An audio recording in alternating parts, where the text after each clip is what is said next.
할렐루야, 10월 20일 수요일입니다. 오늘도 하나님의 말씀 앞에 나오신 모든 성도님들 주님의 이름으로 환영하고 축복합니다. 계속해서 생명의 삶 순서에 따라 하나님과 말씀 안에 구별된 시간을 갖게 될 때 주님께서 귀하고 놀라운 은혜의 말씀들 깨닫게 해주실 것을 소망합니다.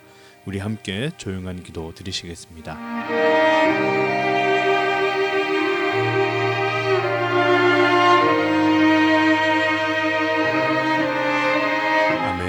오늘 우리에게 주시는 하나님의 말씀 욥기서 10장 1절에서 12절 말씀입니다. 내 영혼이 살기에 곤비하니 내 불평을 토로하고 내 마음이 괴로운 대로 말하리라. 내가 하나님께 아뢰오리니 나를 정죄하지 마시옵고 무슨 까닭으로 나와 더불어 변론하시는지 내게 알게 하옵소서. 주께서 주의 손으로 지으신 것을 학대하시며 멸하시고 악인의 꾀에 빛을 비추시기를 선히 여기시나이까. 주께서 육신의 눈이 있나이까. 주께서 사람처럼 보시나이까. 주의 날이 어찌 사람의 날과 같으며 주의 해가 어찌 인생의 해와 같기로. 나의 허물을 찾으시며 나의 죄를 들추어 내시나이까. 주께서는 내가 악하지 않은 줄을 아시나이다. 주의 손에서 나를 벗어나게 할 자도 없나이다. 주의 손으로 나를 빚으셨으며 만드셨는데 이제 나를 멸하시나이다. 기억하옵소서. 주께서 내 몸 지으시기를 흙을 뭉치듯 하셨거늘 다시 나를 티끌로 돌려보내려 하시나이까. 주께서 나를 젖과 같이 쏟으셨으며 엉긴 젖처럼 엉기게 하지 아니하셨나이까. 피부와 살을 내게 입히시며 뼈와 힘줄로 나를 엮으시고 생명과 은혜를 내게 주시고 나를 보살피심으로 내 영을 지키셨나이다. 아멘. 이 말씀은 살아계신 하나님의 말씀입니다. 계속해서 빌닷의 충고에 대한 욥의 반박과 하나님을 향한 욥의 토로가 이어지고 있습니다. 정말 큰 어려움을 당하게 되면 침착함과 이성을 유지하는 것이 굉장히 어렵게 됩니다. 1930년 제2차 세계대전이 발발할 즈음에 영국 정부가 만든 대국민 캠페인 문구가 있습니다. Keep calm and carry on. 평정심을 유지하고 하던 일을 계속하십시오 라는 표어입니다. 무엇을 보게 됩니까? 전쟁이 일어나게 되면 위기의 상황이 발생하면 평정심을 유지하기 어렵다라는 것이죠. 모든 삶의 일상의 루틴들이 깨어져 버린다라는 것입니다. 그러니 이러한 표어가 등장했던 것이죠. 욥도 마찬가지였습니다. 처음에는 그가 평정심을 잘 유지하고 그의 마음과 삶, 그의 믿음을 잘 유지하는 것처럼 보였습니다. 그러나 그에게 찾아온 친구들 앞에 그의 마음은 마치 구멍난 댐과 같이 무너져 버렸습니다. 그야말로 울부짖으면서 자신의 처지를 호소합니다. 친구들도 일주일 동안은 어려움 당한 욥을 침묵 가운데 위로합니다. 그리고 차라리 그렇게 돌아갔으면 좋았을 텐데 욥의 새 친구가 욥에게 위로한다고 하는 말이 오히려 욥의 속을 박박 긁게 되었던 것이죠. 그들의 위로는 이런 것입니다. 욥, 내가 만난 어려움과 아픔들이 얼마나 크고 힘든지는 우리가 알겠다. 그런데 이 어려움들이 괜히 생겼겠느냐? 내가 하나님 앞에 얼마나 큰 죄들을 저질렀으면 이렇게 되었겠느냐? 이번 일을 계기로 내 자신을 한번 돌아봐라. 그리고 회개해라. 하나님이 다시 복을 주시지 않겠느냐? 이 말을 들은 욥이요, 더 복잡한 감정을 느끼게 되었습니다. 물론 하나님 앞에 100% 온전하냐? 물론 그렇게 할 수는 없을지라도 이렇게 엄청난 저주를 받을 정도로 자신이 부정하게 살지 않았다라는 것입니다. 이렇게 친구들과 주고받는 대화들, 그리고 하나님을 향한 그의 항변이 욥기서 37장까지 이어지게 됩니다. 그 가운데 욥의 표현들, 또한 하나님을 향한 그의 믿음이 왔다 갔다 하고 때로는 선을 넘는 것처럼 보이는 말들도 보게 되지만, 그것을 통하여서 우리는 욥의 마음이 얼마나 힘들고 그가 무너져 있었는가, 그가 평정심을 잊어버리고 있음을 보게 되는 것입니다. 그러나 그 가운데서도 주님은 우리에게 말씀하시고 깨닫게 하시는 은혜가 있음을 믿습니다. 오늘 본문에서 욥의 시선은 다시 하나님을 향합니다. 그는 직설적으로 하나님께 묻는 것입니다. Why me? 왜 나에게 이런 고통을 주십니까? 그가 묻습니다. 2절 이하를 보면 내가 하나님께 아뢰오리니 나를 정죄하지 마시옵고 무슨 까닭으로 나와 더불어 변론하시는지 내게 알게 하옵소서. 주께서 주의 손으로 지으신 것을 학대하시며 멸시하시고 악인의 꾀에 빛을 비추시기를 선히 여기시나이까. 주께도 육신의 눈이 있나이까. 주께서 사람처럼 보시나이까. 주의 날이 어찌 사람의 날과 같으며 주의 해가 어찌 인생의 해와 같기로. 나의 허물을 찾으시며 나의 죄를 들추어 내시나이까. 욥은 하나님께 묻습니다. 하나님, 왜 당신은 당신의 피조물들을 학대하고 멸시하시고 악인이 더 지혜롭게 되기를 좋아하십니까? 하나님, 왜 왜곡된 시각으로 바라보십니까? 나의 죄를 찾고 들추어내시는데 시간의 압박을 받으시는 것입니까? 이렇게 질문하는 그 근저에는 이러한 마음이 있는 것이죠. 이러한 모습은 하나님다운 모습이 아니오니 이제 이 저주를 멈추어 주시고 내가 당한 고난의 이유를 알려주십시오 하는 것입니다. 이러한 항변을 통해서 우리는 무엇을 볼 수 있습니까? 욥이 하나님에게 함부로 말한다기보다도 그가 하나님과 친밀한 관계에 있다는 것, 즉 아이가 부모에게 응석 부리며 항변하는 모습을 발견하게 되는 것입니다. 욥은 하나님이 누구이신지 정말 모르는 사람이 아니었기 때문이죠. 이어지는 내용에 잘 나타나 있습니다. 7절 이하를 보면 주께서는 내가 악하지 않은 줄을 아시나이다. 주의 손에서 나를 벗어나게 할 자도 없나이다. 주의 손으로 나를 빚으셨으며 만드셨는데 이제 나를 멸하시나이다. 기억하옵소서. 주께서 내 몸 지으시기를 흙을 뭉치듯 하셨거늘 다시 나를 티끌로 돌려보내려 하시나이까. 주께서 나를 젖과 같이 쏟으셨으며 엉긴 젖처럼 엉기게 하지 아니하셨나이까.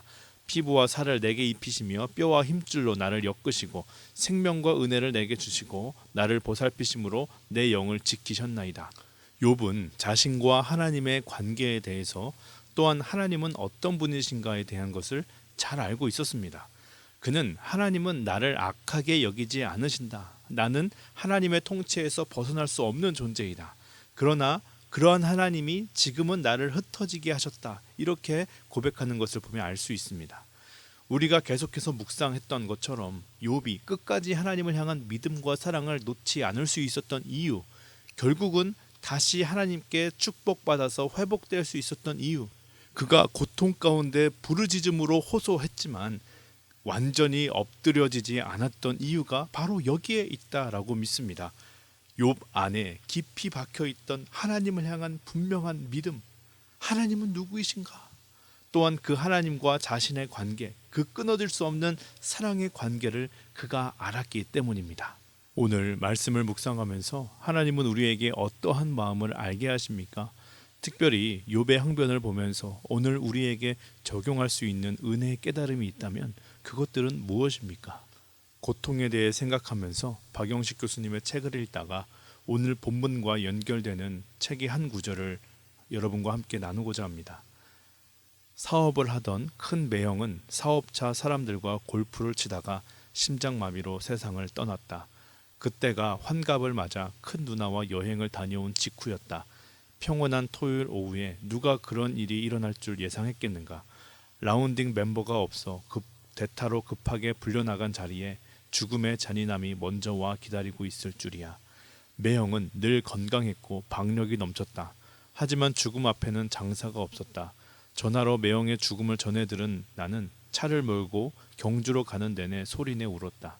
이게 대체 무슨 일인가? 하나님은 도대체 무엇을 하고 계시단 말인가? 여기에도 하나님의 뜻이 있다는 것인가? 나는 남편을 황망하게 떠나보낸 큰 누나에게 어떤 위로의 말도 할 수 없었다. 누군가 나를 대신해 누나를 위로해주면 좋겠다는 생각뿐이었다. 장례식을 인도하는 목사님은 설교 가운데 이런 말씀을 하신다. 하나님의 뜻을 우리가 다 알 수 없지만 그럼에도 이 모든 것은 하나님의 뜻 안에 있음을 믿으시기 바랍니다. 나는 이 말에 절대 동의할 수 없었다. 하나님의 뜻이 무엇인지도 이해할 수 없었지만 하나님이 매형을 죽게 하셨다는 사실은 더 받아들이기 어려웠다. 황망한 이 죽음을 우리는 어떻게 받아들여야 하는가? 정말 여기에도 하나님의 뜻이 있는 것인가? 너무나 어렵고 힘든 순간들 앞에서 특히 사랑하는 사람을 먼저 떠나보내게 될 때 우리는 이러한 생각, 이러한 항변, 이러한 질문들 하게 됩니다.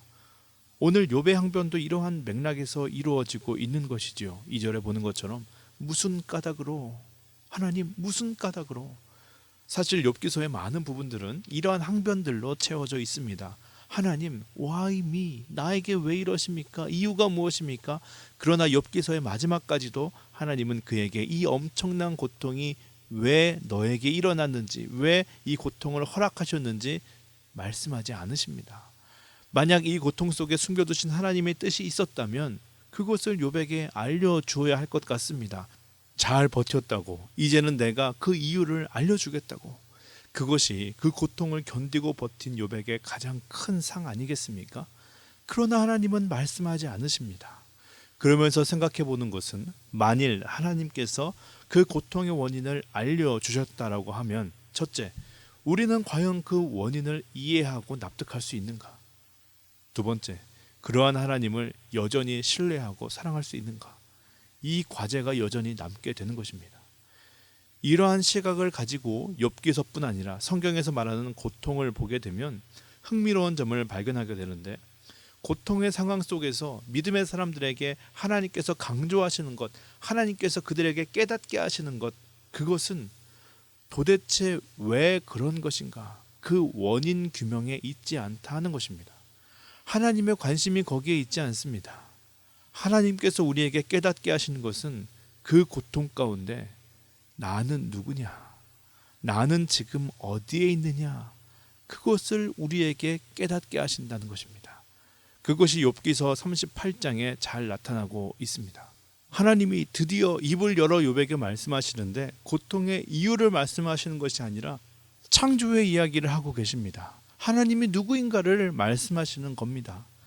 출애굽기 3장은 하나님께서 모세를 시내산 떨기나무에서 부르시는 장면이 기록되고 있습니다. 7절과 9절을 보면 여호와께서 이르시되 내가 애굽에 있는 내 백성의 고통을 분명히 보고 그들이 그들의 감독자로 말미암아 부르짖음을 듣고 그 근심을 알고 이제 가라. 이스라엘 자손의 부르짖음이 내게 달하고 애굽 사람이 그들을 괴롭히는 학대도 내가 보았으니. 이 부르심의 장면을요, 기호학적으로 바라보면 매우 흥미롭습니다. 떨기나무는 시내산에서 흔히 볼 수 있는 나무입니다. 이것은 풍성한 나무가 아니라 일종의 덤불, 가시 덤불에 불과합니다. 이렇게 볼품없고 흔한 덤불들은 당시 애굽에서 종살이하고 있던 히브리 민족을 상징하고 있습니다. 반면 불은 하나님의 임재를 상징하기도 하지만 그 불 자체로는 뜨거움, 즉 고통을 상징하는 도구입니다. 즉 불타는 떨기나무에 임한 하나님은 고통 가운데 괴로워하는 히브리 민족 위에 임하신 하나님임을 나타내고 있는 것입니다. 이스라엘 백성을 구원하시기로 작정하신 하나님, 그 하나님이 계신 곳은 히브리인들의 고통의 현장이었다라는 것입니다. 그러면서 알려주시는 것이 나는 누구인가? 나는 스스로 있는 자이니라. 그 고통 가운데 하나님의 하나님 되심을 드러내시는 것입니다. 고통의 상황 속에서 믿음의 사람들에게 하나님께서 깨닫게 하시는 것은 하나님은 믿는 자들이 고통당하지 않도록 막으시는 분도 아니고 하나님은 고통의 원인을 해명하시는 분도 아니라는 것입니다. 분명한 것은 하나님은 고난당하는 자들과 여전히 그 아픔의 자리, 고통의 현장에 함께 계시는 분이다. 그것을 말씀합니다. 그리고 그들의 탄식을 들으시고 눈물을 닦아주실 뿐 아니라 그 위기에서 다시 회복시키는 자임을 깨닫게 하십니다. 그러므로 고통에는 하나님의 뜻이 있다라고 할 때, 네, 하나님의 뜻이 있습니다. 그러나 그 뜻은 영원전부터 나에게 예정된 고통의 이유로서의 뜻이 아니라 그 고통을 통해 새롭게 세워지고 만들어질 약속의 미래를 향한 하나님의 뜻이라는 것입니다. 여러분, 고통을 만나셨습니까? 위기를 지나고 계십니까? 하나님이 저와 여러분에게 왜 그런 아픔을 주셨는지 우리는 정확하게 알지 못할 수 있습니다. 그러나 그 고통의 현장에서 하나님은 여전히 우리와 함께하고 계심은 믿으시기 바랍니다.